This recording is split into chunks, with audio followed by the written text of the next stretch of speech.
နိုင်ငံကျော်စာရေးဆရာဒေရနာဆော့ချစ်ရဲ့ရွှေမြင့်မှုပြိုမာဆိုးတယ်ဆိုတဲ့စာအုပ်လေးအကြောင်းအချင်းချုပ်ပြောပြချင်တယ်။အဲစာအုပ်လေးရဲ့အစမှာမိသားစုတစုရှိတယ်။အဲ့မိသားစုကတိတ်ချစ်ကြ။တရက်မှာမိခင်ဆုံးသွားတယ်။သမီး2ယောက်နဲ့သား1ယောက်ဖေနဲ့ကြံခဲ့တယ်။ဖေကသားသမီးတွေမျက်နှာမငယ်အောင်နောက်အိမ်အောင်ပြုဖို့စဉ်းစားတော့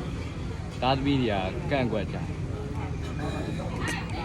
ရွှေမြင့်မို့ပြိုမာဆိုးတယ်ဆိုတဲ့စာအုပ်လေးဟာမိဘမေတ္တာကိုခံစားခြင်းတဲ့သူတွေ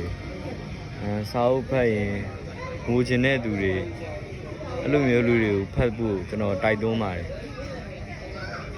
ဒီစာအုပ်လေးဟာဆိုရင်ဖြင့်